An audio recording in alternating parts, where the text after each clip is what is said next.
tentang sesuatu, kita bisa melakukan tindakannya, menentukan tindakan apa yang harus kita lakukan sehingga akan melakukan hasil. Nah, manusia itu memiliki pola pikir yang berbeda-beda.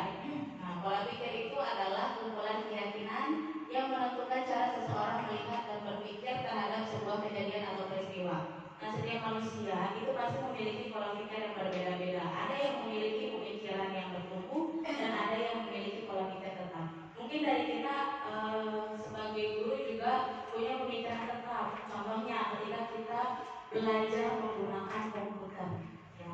Ada yang berpikiran bahwa aku nggak akan bisa menggunakan komputer. Padahal kalau kita mau belajar pasti kita akan bisa. Nah, jenis-jenis pola pikir itu ada dua, growth mindset dan fixed mindset. Nah, kalau growth mindset itu adalah pola pikir bertumbuh yang mana dia meyakini bahwa kecerdasan dan keterampilan itu bisa dikembangkan lewat belajar. Contohnya tadi, ketika kita berpikiran bahwa kita itu tidak bisa menggunakan komputer, padahal kita bisa kalau mau belajar dan berusaha. Selanjutnya ada fixed mindset. Fixed mindset itu adalah pola pikir tetap, di mana dia itu yakin bahwa kecerdasan dan keterampilan itu tidak banyak bisa berubah. Contohnya tadi, kita berpikiran bahwa kita nggak akan bisa karena kita tidak mau berusaha dan tidak mau mencoba. Nah, selanjutnya ada perbedaan antara pola pikir tetap dengan pola pikir bertumbuh.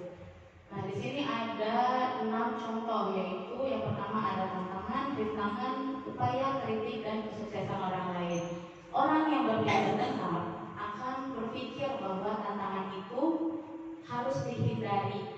Jadi kalau misalkan orang yang berpikir tetap itu ketika dia menghadapi sebuah tantangan, dia akan menghindari tantangan tersebut, tidak akan menerima. Jadi selalu berpikiran bahwa aku mah gak akan mau ngikutin tantangan itu. Nah, kalau orang yang berpikir bertumbuh itu akan menerima tantangan tersebut dengan cara berusaha. Selanjutnya, ketika orang memiliki pikiran tetap, dia akan menganggap rintangan itu harus menyerah. Karena percuma kalau misalnya kita mencoba juga pasti tidak akan bisa. Nah, kecuali kalau orang yang berpikir bertumbuh, ketika mereka menghadapi sebuah rintangan, mereka akan bertahan dengan cara mencoba. Contohnya ketika anak-anak sedang mengikuti perlombaan. Nah, ketika mereka menghadapi rintangan, contohnya kemarin ketika O2SM ya, yang takraw, di situ kita bisa lihat contoh nyatanya. Ketika mereka mau mencoba, mau menghadapi rintangan, maka akan ada hasilnya. Kemudian ada upaya atau usaha. Orang yang berpikir tetap akan berpikir bahwa upaya yang dia lakukan itu mubazir atau sia-sia. Jadi dia akan berpikir bahwa percuma aku berusaha, hasilnya sama aja kayak gitu. Nah, kalau misalkan orang yang punya pikiran bertumbuh, dia akan berpikir bahwa usaha itu adalah sebuah peluang. Jadi dia itu akan berpikir dengan aku berusaha pasti aku akan bisa gitu. Nah, kemudian ada kritik. Orang yang berpikir tetap akan memikirkan bahwa kritik itu adalah serangan. Jadi ketika di kelas misalnya temannya ada yang maju ke depan menyampaikan pendapatnya. Nah, orang yang berpikir tetap akan menganggap bahwa kritik temannya atau pendapat temannya itu adalah serangan baginya. Tapi kalau orang yang memiliki pikir bertumbuh akan menganggap bahwa kritik itu adalah informasi. Jadi dia bisa merubah apa yang harus mereka rubah. Nah, selanjutnya ada kesuksesan orang lain. Orang yang memiliki pola pikir tetap akan berpikir bahwa kesuksesan orang lain itu adalah ancaman baginya. Contohnya ketika anak yang mendapat juara 1 kemudian dia tergeser menjadi kejuara 2. Nah, mereka menganggap bahwa itu ancaman bagi aku gitu. Nah, dengan cara berusaha mereka akan memiliki pola pikir bertumbuh di mana kesuksesan orang lain itu adalah inspirasi bagi mereka. Jadi gimana caranya aku bisa naik lagi gitu. Lanjut dari pola pikir tetap menjadi pola pikir bertumbuh. Oke, kita sebagai guru harus bisa memberikan pola pikir bertumbuh pada anak-anak. Contohnya ketika mereka tidak bisa mengerjakan soal matematika, pasti di setiap kelas ada yang selalu mengeluh, ibu aku nggak bisa, ibu aku nggak bisa. Nah, dari situ kita bisa ngasih ke anak-anak, kasih pengertian kalau misalnya kamu punya pilihan, kamu mau bisa atau tidak gitu. Kalau misalnya sudah kita berikan pilihan, beri motivasi kepada mereka. Kalau kamu mau mencoba, pasti kamu akan bisa.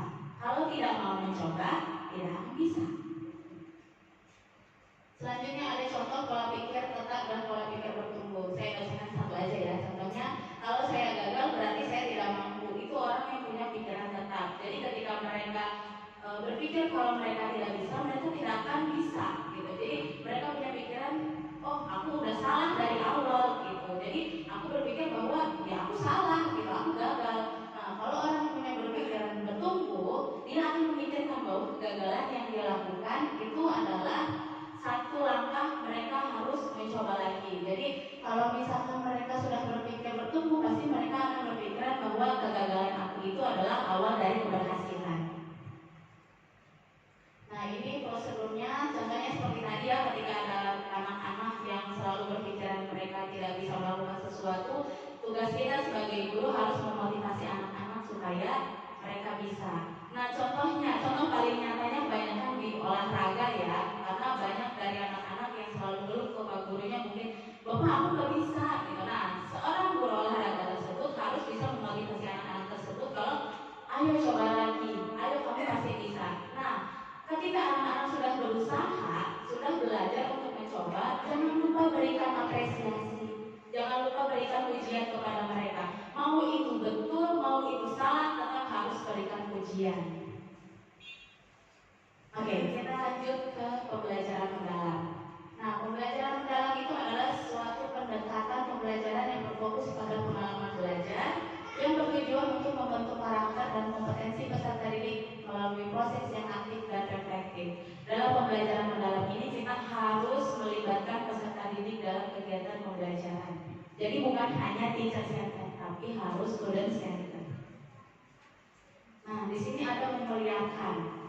Dalam pembelajaran mendalam kita juga harus memuliakan peserta didik. Memuliakan di sini maksudnya menghargai. Jadi ketika anak-anak mengerjakan soal, baik itu salah maupun itu betul, tetap harus memberikan apresiasi. Dengan cara seperti itu mereka akan punya pikiran kalau oh aku harus mencoba gitu, baik itu salah ataupun betul.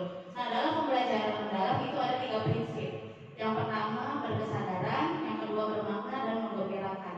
Dari prinsip tersebut akan turun menjadi 4 aspek, yaitu olah pikir, olah hati, olah rasa, dan olah raga. Setelah prinsip-prinsip tersebut tercapai dalam pembelajaran, maka akan terwujud profil lulusan yang dimensi. Oke, mengapa perlu pembelajaran mendalam? Nah, pembelajaran mendalam ini salah satu pendekatan yang melengkapi karakteristik praktek pedagogi. Nah, praktek pedagogi ini maksudnya ketika kita menyusun pembelajaran, metode apa yang akan digunakan, model apa yang akan digunakan, serta pembelajaran seperti apa yang akan kita laksanakan di kelasnya. Nah, dalam praktek pedagogis itu ada 6 yang harus kita lakukan, yaitu keterlibatan peserta didik dalam pembelajaran, kemudian menciptakan pembelajaran yang berkesadaran, kemudian ada pemuliakan, pengembangan budaya belajar, pemanfaatan digital, dan interdisiplin ilmu pengetahuan. Oke, dalam pembelajaran mendalam ada 4 aspek. Yang pertama adalah dimensi profil lulusan. Nah, dimensi profil lulusan ini adalah salah satu dimensi yang harus kita tentukan sebelum kita memulai pembelajaran. Jadi ketika kita merancang RPP atau modul, itu kita harus tentukan profil mana yang akan kita gunakan dalam pembelajaran. Misalnya, kalau dalam pembelajaran olahraga, kita bisa menggunakan profil kolaborasi atau kesehatan. Nah, dalam pembelajaran IPAS, kita juga bisa menggunakan kolaborasi, kemandirian, dan komunikasi. Terus prinsip pembelajaran tadi ada 3, yaitu berkesadaran, bermakna, dan menggembirakan. Kemudian pengalaman belajar ada 3. Yang pertama memahami, mengaplikasi, dan merefleksi. Contoh dalam pengalaman pembelajaran sudah pernah dibahas sebelumnya ya sama Miss Leni yang pembuatan modul kemarin. Nanti kita juga akan belajar pembuatan modul kembali. Kemudian terakhir ada kerangka pembelajaran. Itu terdiri dari 4 aspek, yaitu praktek pedagogis, kemitraan pembelajaran, lingkungan belajar, dan pemanfaatan digital. Nah, di kerangka pembelajaran ini kan ada praktek pedagogis yang sudah tadi dibahas, yaitu di mana kita merancang pembelajaran itu ingin menggunakan metode apa, model pembelajaran yang bagaimana, kemudian kolaborasi antara pembelajaran antara misalnya dari pelajaran IPAS kita berkolaborasi dengan pelajaran seni budaya gitu kan dalam menggambar kreativitas anak. Kemudian ada kemitraan pembelajaran. Kemitraan pembelajaran di sini maksudnya kolaborasi. Kolaborasi di mana ada guru IPAS tadi misalkan berkolaborasi dengan seni budaya, atau misalnya ada guru bahasa Indonesia nanti berkolaborasi dengan guru agama dan lain sebagainya. Nah, kemitraan di sini sudah pernah dilaksanakan oleh kelas itu juga salah satu kemitraan pembelajaran, yaitu kolaborasi kita sebagai guru, anak-anak, dan ahlinya gitu dari desa. Kemudian ada lingkungan pembelajaran. Nah, di lingkungan pembelajaran ini bukan hanya kita mengajarkan anak-anak di kelas saja, kita juga harus menciptakan kelas yang nyaman, yang aman, sehingga akan tercapai pembelajaran yang maksimal. Terakhir ada pemanfaatan digital. Nah, pemanfaatan digital ini salah satu penerapan yang menjadi fokus dalam pembelajaran mendalam. Kenapa? Karena pembelajaran mendalam ini difokuskan kepada pembelajaran digital. Jadi sebisa mungkin kita manfaatkan digital yang ada, contohnya dalam tayangan video ataupun dalam hasil karya anak. Kemarin kebetulan ketika saya melakukan free teaching, itu ada masukan dari salah satu guru mengenai video pembelajaran. Nah, guru tersebut mengatakan, kenapa kita tidak memanfaatkan anak-anak dalam pembuatan video? Jadi penyampaian materinya lewat video anak-anak. Nah, tidak semua jenjang bisa menggunakan video tersebut, kecuali mungkin kelas atas sudah mampu ya, karena kelas atas kita bisa berikan mereka tugas di rumahnya untuk membuat video pembelajaran. Nah, ketika membuat karya, kita bisa memanfaatkan digital, bisa memanfaatkan Chromebook. Jadi nanti kita bisa menggunakan Canva. Di situ setelah kita membuat, jangan lupa untuk tayangkan di dalam kelas. Jadi teman-temannya yang lain bisa menilai apakah ini sudah tepat ataukah belum. Lanjut, prinsip pembelajaran tadi ada 3: berkesadaran, bermakna, dan memperkirakan. Nah, berkesadaran di sini yaitu kita sebagai guru harus bisa memberikan motivasi kepada anak-anak bahwa mereka itu adalah pembelajar aktif. Mereka yang harus aktif dalam pembelajaran. Nah, dalam pembelajaran mendalam ini, kegiatan pembelajarannya itu berfokus pada anak-anak. Jadi tugas kita hanya sebagai fasilitator saja. Kemudian ada bermakna. Bermakna di sini adalah anak-anak dapat merasakan manfaat belajar. Nah, biasanya kegiatan berkesadaran itu ada di awal pembelajaran. Ketika kita memberikan pertanyaan pemantik kepada anak-anak, anak-anak bisa menjawab dan mereka tahu apa yang harus mereka pelajari hari itu. Nah, kalau bermakna itu kita bisa lakukan di kegiatan mengaplikasi atau kegiatan inti. Jadi anak-anak bisa memperdalam materi yang sudah mereka tahu di kegiatan awal tadi. Nah, terakhir ada menggembirakan. Lingkungan pembelajaran yang interaktif mencakup aktivitas yang menarik, memotivasi, dan menginspirasi untuk mencapai keberhasilan. Jadi menggembirakan di sini bukan hanya anak-anaknya senang dengan pembelajaran, tapi anak-anaknya dapat memahami apa yang mereka pelajari, dapat mengingat materi yang sudah mereka pelajari untuk jangka waktu yang panjang, sehingga pembelajarannya dapat bermakna. Kemudian pengalaman belajar tadi ada 3: memahami, mengaplikasi, dan merefleksi. Nah, memahami di sini ada di tahap awal. Tahap awal ketika anak-anak membangun pemahaman konsep dari berbagai sumber yang mencakup pengetahuan esensial, aplikatif, serta nilai dan karakter.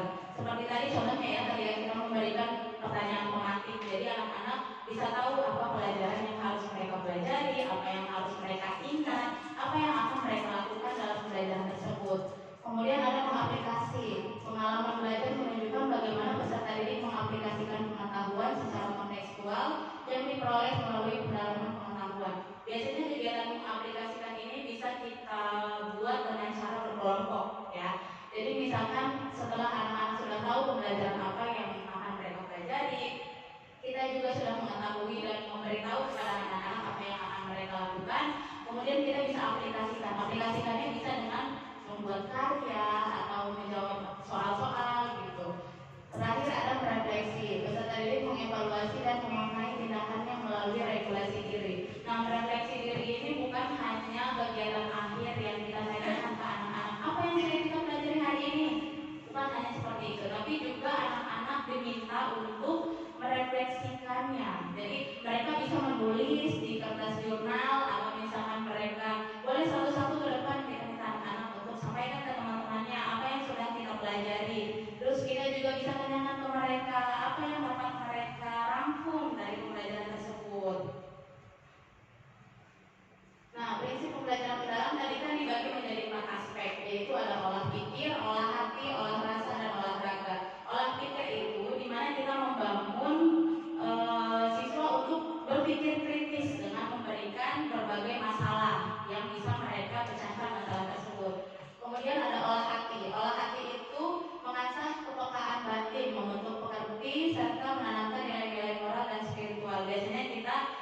dilakukan di kegiatan awal ya, ketika mengajak mereka berdoa, di akhir juga mengajak anak-anak berdoa.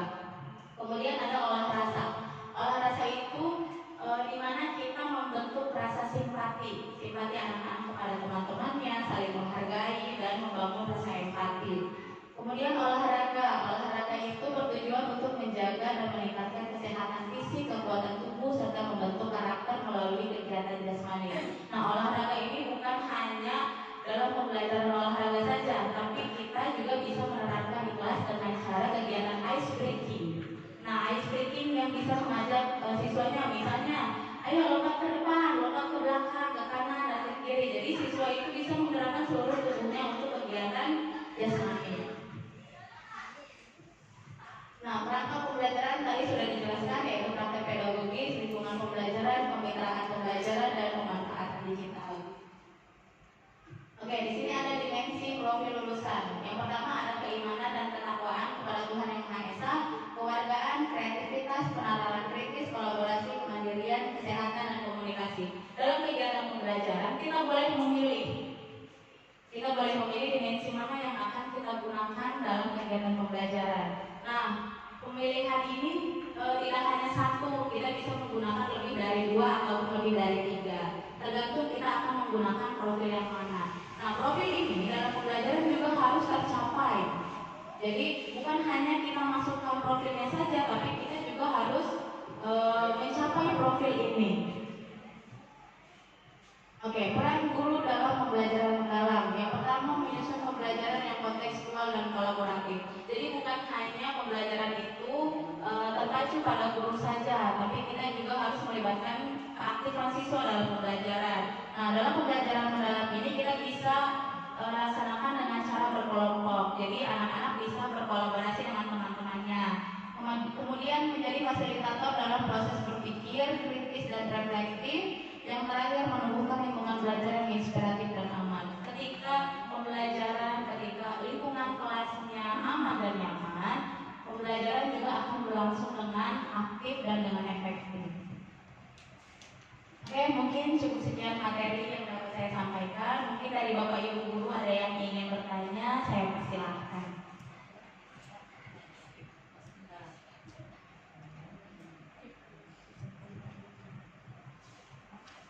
Bapak Ibu guru dari Bapak olahraga, guru agama.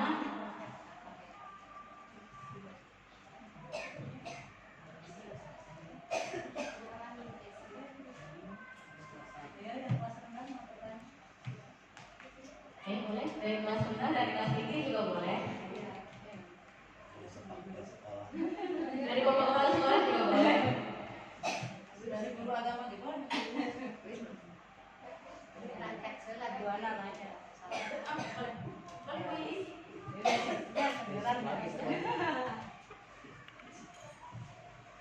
Itu kan tadi Assalamualaikum warahmatullahi wabarakatuh. Mengenai penjelasan tadi yang Bu Ana, tadi pembelajaran terutama kelas 1 ya. Kalau untuk kelas 1 itu memang pembelajaran yang harus menyenangkan. Jadi sebelum pembelajaran kita harus situasi anak dulu, lihat keadaan anak dulu, bagaimana anak itu tenang atau tidak, baru kita masuk ke dalam pembelajaran. Tapi kadang kan anak itu memang susah diartikan ya. Nah, yang saya ingin tanyakan untuk ini pelajaran mendalam kepada anak kelas 1 itu kira-kira pembelajaran yang menyenangkannya itu yang seperti apa? Nah, cukup itu aja, cuma mohon penjelasan. Oke. Terima kasih Bu Iis untuk pertanyaannya. Nah, katanya kalau kelas 1 itu kan anak-anaknya masih pada kecil ya, gimana menerapkannya. Nah, kita bisa melakukan pendekatan kepada anak-anaknya. Jadi sebelum kita melakukan pembelajaran di kelas, kita ajak anak-anaknya dulu untuk pendekatan. Nah, setelah melakukan pendekatan, kita bisa memberikan sedikit pertanyaan-pertanyaan ya kepada anak-anak. Tapi kalau misalkan contohnya ketika melakukan pembelajaran membaca ya Bu ya, contohnya membaca. Nah, kita bisa minta anaknya satu-satu ke depan. Jadi kalau misalkan malu, kita dekati anak tersebut.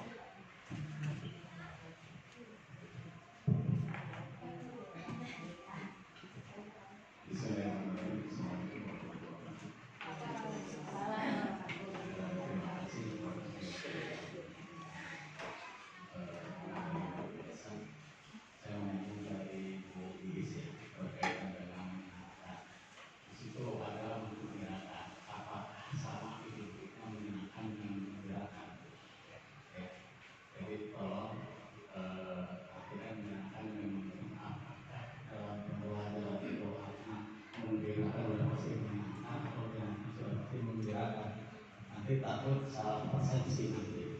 Karena di sana di mendalam itu kan menggembirakan ya. Justru yang ditanyakan adalah menyenangkan. Cuma itu kurang lebih biasanya.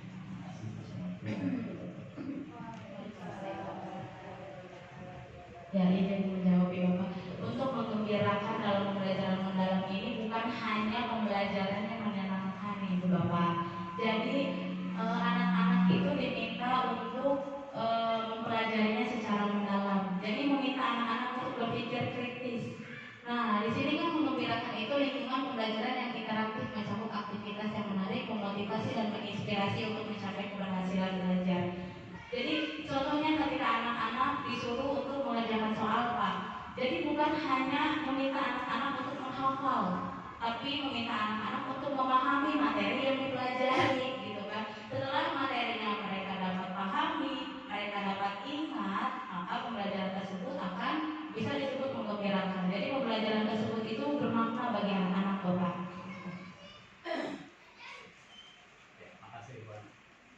Yang berkaitan dengan tadi menggembirakan ya, kita punya persepsi anak kalau yang disebut menyenangkan itu bisa tertawa dalam pelajaran itu, ya senang, nggak ada beban, gitu kan. Ternyata ketika pemaparan seperti ini menggembirakan itu bukan hanya bisa tertawa ya, tetapi justru tadi penjelasannya adalah mendalam yang bersatu. Harusnya nanti bapak dan ibu guru termasuk saya juga yang menyenangkan itu anak belajarnya bisa senang, bisa tertawa, bisa tersenyum, gitu. Nah itu. Oke, kalau kata Bu Cima tadi menyenangkan melihat gurunya katanya. Nah itu belum termasuk ke dalam pembelajaran mendalam Bapak Ibu. Karena kalau itu hanya menciptakan lingkungan belajar yang menyenangkan, bukan pembelajaran yang menggembirakan. Contoh yang menggembirakan seperti apa? Contoh yang menggembirakan ketika kita mengajarkan materi kepada anak-anak dan kita meminta anak-anak itu untuk mengerjakan soal. Nah, mengerjakan soalnya bukan anak-anak hanya menghafal. Jadi anak-anak itu harus memahami, dapat mengaplikasikannya dalam kehidupan yang nyata. Jadi sehingga pembelajarannya dapat bermakna. Tapi itu mah kayaknya untuk di kelas atas ya? Betul, biasanya itu dilakukan di kelas atas. Di kelas bawah juga bisa. Cuma kalau di kelas bawah mungkin anak-anaknya masih harus melakukan pendekatan antara guru dan anaknya. Artinya begini Bu Ana, yang menggembirakan itu kita kasih pembelajaran yang seperti kita kasih misalkan Puzzle gitu ya, anak-anak itu kita bagi satu-satu gitu. Ketika dia tidak mengerti, dia juga ada rasa kecewa. Ketika anak-anak itu bisa melakukan tugasnya menyusun puzzle itu, nah disitu anak-anak itu akan gembira di saat seperti itu. Oke. Ya, betul Bu Shima. Jadi contohnya tadi yang melakukan puzzle. Nah, bisa kita gunakan di kelas bawah. Contohnya puzzle ABCD, alfabet. Nah, di situ anak-anak bukan hanya menghafal, oh habis A itu B, habis B itu C. Bukan hanya menghafal begitu, tapi anak-anak juga disuruh untuk berpikir kritis. Apa nih setelah huruf ini? Bisa kita acak alfabetnya.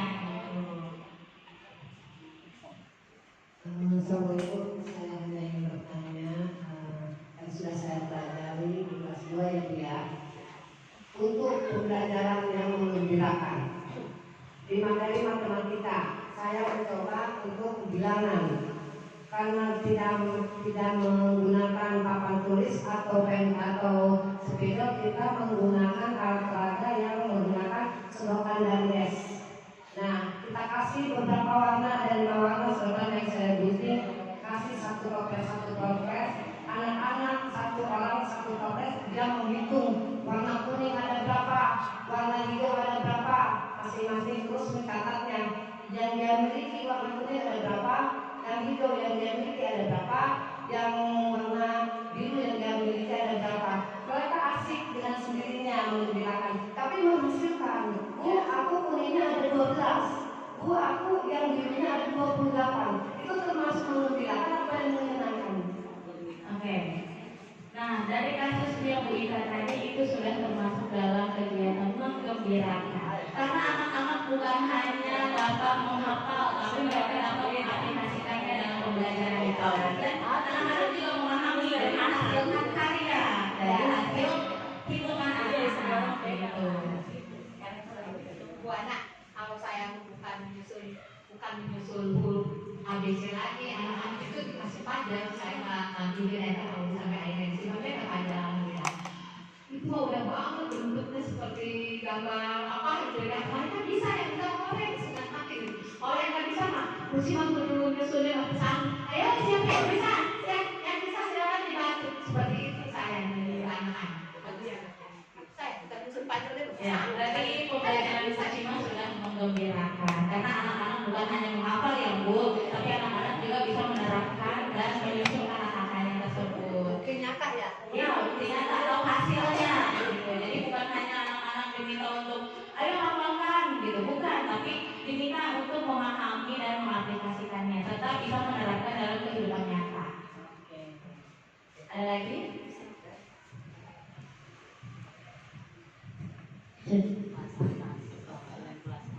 Bismillahirrahmanirrahim.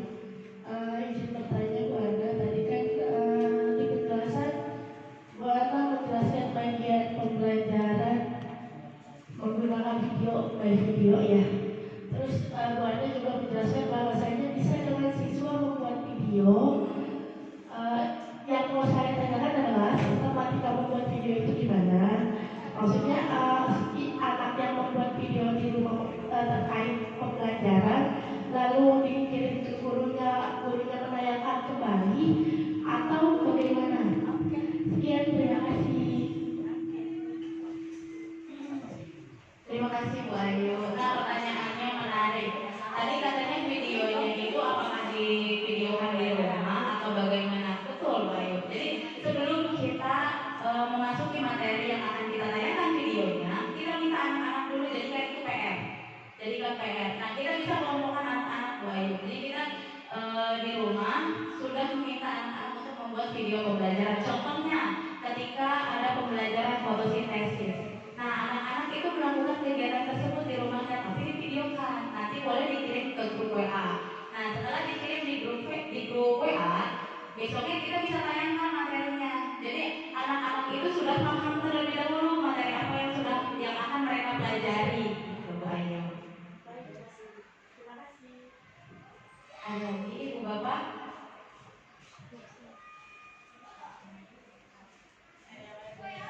Oke. Karena tidak ada yang ingin bertanya aja, mungkin cukup sekian pemaparan materi hari ini. Terima kasih atas partisipasinya Bapak Ibu. Mohon maaf jika materinya masih banyak kurangnya, jika banyak pertanyaan yang belum memuaskan.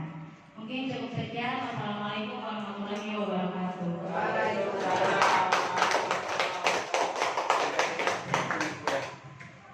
Assalamualaikum warahmatullahi wabarakatuh. Oke, Bapak Ibu sekalian, berdirinya saya di sini ingin sharing tentang pengimbasan yang sudah saya dapatkan ketika pelatihan kemarin tentang asesmen dalam pembelajaran mendalam. Nah, asesmen merupakan penilaian atau asesmen adalah proses pengumpulan dan pengolahan informasi untuk mengetahui kebutuhan belajar dan capaian perkembangan dan hasil belajar murid. Asesmen juga dapat menggunakan berbagai teknik atau instrumen penilaian yang sesuai dengan tujuan pembelajaran. Jadi asesmen pembelajaran itu merupakan salah satu hal yang sangat penting dalam kegiatan pembelajaran karena kita bisa tahu anak tersebut paham atau tidak, kita bisa tahu pembelajaran tersebut tercapai atau tidak, itu melalui asesmen. Nah, asesmen itu ada 3 prinsip. Yang pertama berkeadilan, edukatif, dan objektif. Nah, berkeadilan di sini maksudnya kita sebagai guru memberikan asesmen kepada anak-anak itu tidak berbeda-beda. Jadi semuanya harus sama sesuai dengan latar belakang, identitas atau kebutuhan mereka. Kemudian edukatif, hasil penilaiannya digunakan sebagai masukan untuk kita guru. Jadi kalau anak-anak itu belum memahami, berarti kita bisa tahu apa yang harus kita lakukan ke depannya. Kemudian objektif, penilaian dilakukan berdasarkan data atau fakta nyata tentang perkembangan dan hasil belajar murid. Jadi asesmen ini tidak hanya sekedar oh anak itu belum bisa, oh anak ini belum bisa, tapi harus dengan bukti nyata.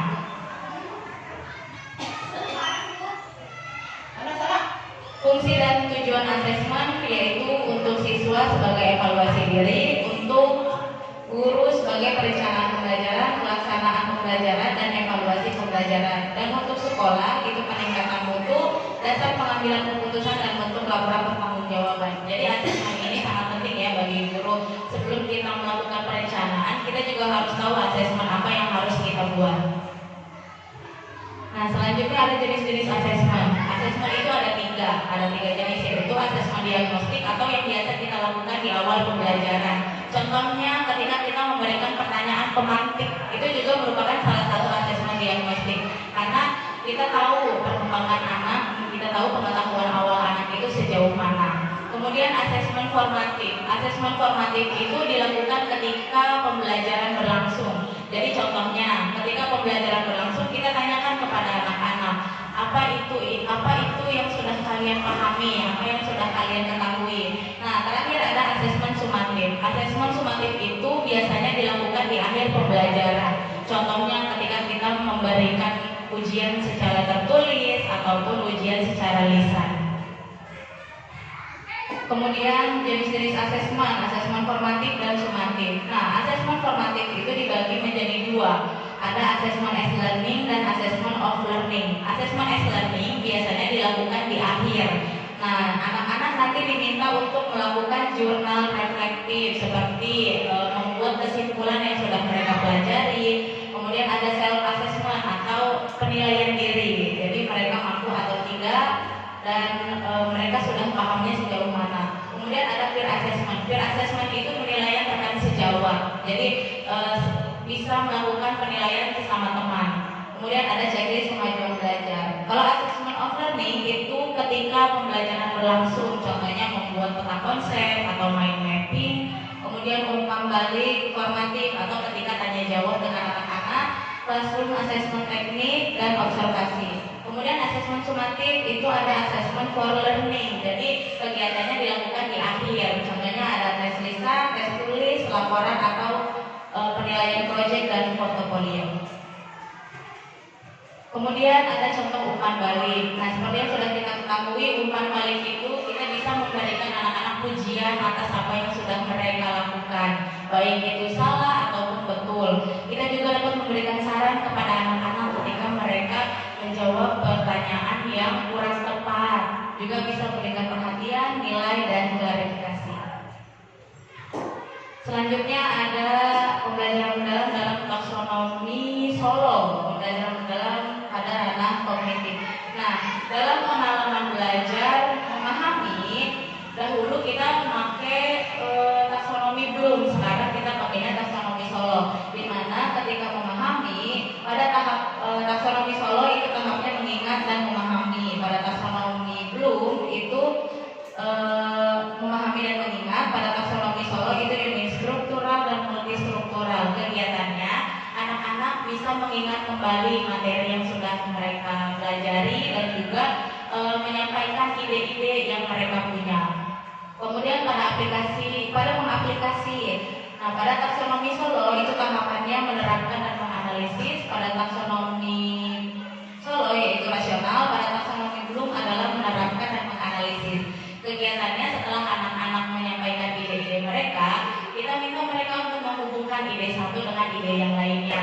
Kemudian kegiatan merefleksi. Pada taksonomi Bloom, tahapan pembelajarannya yaitu mengevaluasi dan mencipta. Pada taksonomi Solo itu berpikir abstrak yang mendalam. Nah, setelah anak-anak menghubungkan ide satu dengan ide yang lain, kita dapat memperluas ide tersebut. Kemudian kita terapkan ide-ide tersebut dalam kegiatan pembelajaran.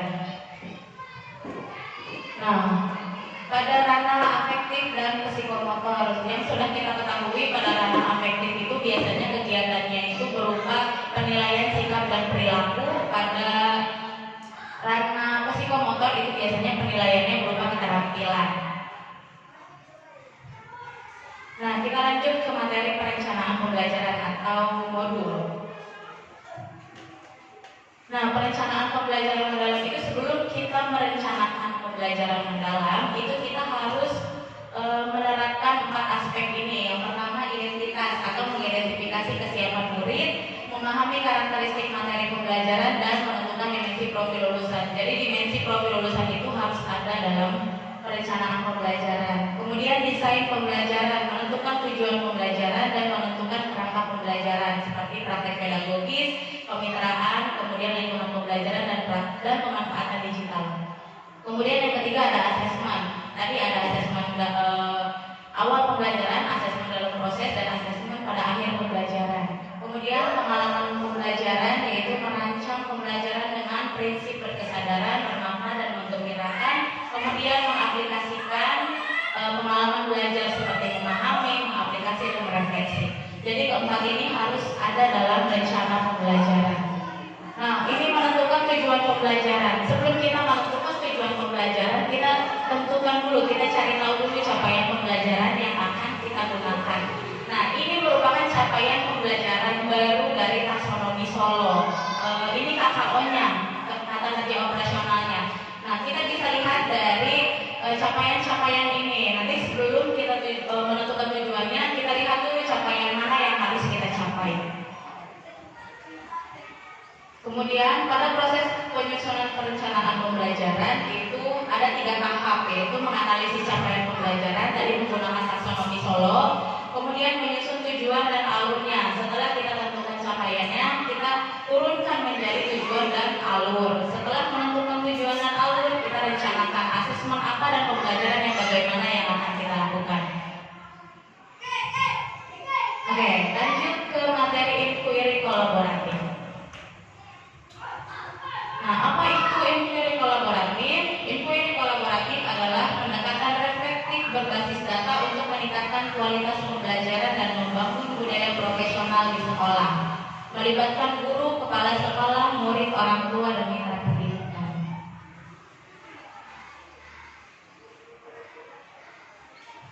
Oke, siklus inquiry kolaboratif itu ada 4. Yang pertama akses atau identifikasi. Kegiatannya kita memahami murid, kebutuhannya apa saja, tantangannya apa, dan data awalnya bagaimana. Kemudian kita lanjut dengan desain atau perancangan. Nah, kita jalankan rencananya yang akan digunakan seperti apa, observasinya, kolaborasinya, serta open class. Kemudian implementasi, mengukur hasil, refleksi terbuka, dan merancang perubahan untuk siklus selanjutnya. Dan terakhir ada measure, reflect, and change atau merefleksi dan mengubah. Jadi menyusun strategi pembelajaran yang bermakna, relevan, dan menantang. Oke, prinsip inquiry kolaboratif itu ada 7. Yang pertama berbasis data dan bukti. Jadi bukan hanya sekadar kasus yang kita buat-buat, tapi kasusnya itu nyata sesuai dengan apa yang terjadi di kelas. Kemudian kolaborasi setara dan bermakna. Jadi ketika kita memberikan ide dengan kepala sekolah, dengan guru, atau dengan orang tua, kita harus saling menghargai ide tersebut. Kita tampung, kita terima, baru kita olah. Kemudian budaya reflektif dan terbuka. Setelah kita melakukan pertukaran ide dengan saling menghargai, maka akan terjadi kolaborasi yang aman. Kemudian terstruktur namun fleksibel, jadi tidak hanya dalam satu siklus saja, tetapi harus berkelanjutan. Kemudian fokus pada hasil murid, kontekstual dan responsif terhadap kebutuhan murid, dan pembelajaran berkelanjutan di tempat kerja. Oke, penerapan inquiry kolaboratif itu ada 3. Yang pertama dialog terbuka. Tadi contohnya ketika kita memberikan pendapat dan menyampaikan kasus yang terjadi di kelasnya masing-masing, kita sesama guru harus bisa menerima, sesama wali murid juga harus saling menerima. Jadi agar tercapainya kolaborasi yang aman dan nyaman. Kemudian refleksi berbasis data. Jadi harus sesuai dengan keadaan yang nyata. Kita tidak membuat-buat kasus itu dan kita tidak mengarang kasusnya. Kemudian panduan diskusi yang reflektif. Jadi ada pertanyaan terbuka dan kesimpulan yang mengarah ke tindak lanjut. Oke, di sini ada contoh inquiry kolaboratif untuk kelas rendah. Mungkin di kelas atas juga bisa diterapkan, yaitu ketika ada kolaborasi antara pelajaran IPA, Bahasa Indonesia, Agama, dan PJOK. Nah, di sini contohnya yaitu tentang sampah, tentang kebersihan. Nah, dalam pelajaran IPA dan Bahasa Indonesia, kita bisa mengajak murid untuk melihat lingkungan, sampah yang ada di lingkungan, sampah seperti apa saja yang mereka lihat. Kemudian setelah anak-anak memahami, setelah anak-anak mengamati, kita kata-kata sederhana. Kita tidak harus mengajak anak-anak menyampaikan kalimat yang kompleks gitu. Setelah anak-anak menentukan dengan kata-kata sederhana, baru kita bisa membuat kata-katanya dengan kata-kata yang kompleks. Kemudian kita kaitkan dengan pelajaran agama. Nah, kita bisa jelaskan kepada anak-anak bahwa kebersihan itu sebagian dari iman. Nah, kita juga bisa tanya anak-anak gimana ya cara Allah itu mengajarkan kita menjaga kebersihan. Kemudian disambungkan lagi dengan pelajaran PJOK. Nah, di pelajaran PJOK itu bisa mengajak anak-anak untuk kerja bakti. Jadi anak-anak diajak ke lapangan buat nyari sampah. Ayo gitu, mana kelompok mana yang bisa nyari sampah lebih banyak gitu. Nanti setelah anak-anak diminta mengumpulkan sampah, nanti minta mereka untuk memisahkan mana sampah plastik, mana sampah dedaunan, dan mana sampah yang lainnya. Nah, dari situ kita bisa menyimpulkan bahwa kesehatan itu sangat penting dan sesuai ajaran agama. Nah, setelah anak-anak diminta untuk mencari sampah dan memisahkan sampah, kita bisa mengajak anak-anak untuk membuat karya dari sampah yang sudah mereka temukan. Contohnya membuat mozaik dari daun ataupun membuat mozaik dari sampah plastik yang digunting kecil-kecil. Atau bisa juga buat poster tentang jagalah lingkungan. Setelah mengajak anak-anak membuat karya, kita bisa refleksikan. Kita tanyakan kepada murid pelajaran apa yang sudah mereka dapat, kemudian perasaan apa yang mereka rasakan setelah pembelajaran tersebut. Oke, mungkin cukup sekian. Jika ada Bapak Ibu yang ingin bertanya atau menyampaikan sanggahannya dan tambahannya, dipersilakan. Breaking, Bu. Ice breaking? Oh, boleh. Siapa Bapak Ibu yang punya ice breaking? Buang sampah di mana-mana, jagalah kebersihan di lingkunganmu. Sampah di rumahmu, sampah di halamanmu, sapu dan bersihkan, buang di tempatnya. Sapu dan bersihkan, buang di tempatnya. Terima kasih. Terima kasih, Bu. Yang lain ada yang ingin bertanya atau menyampaikan pendapatnya? Boleh.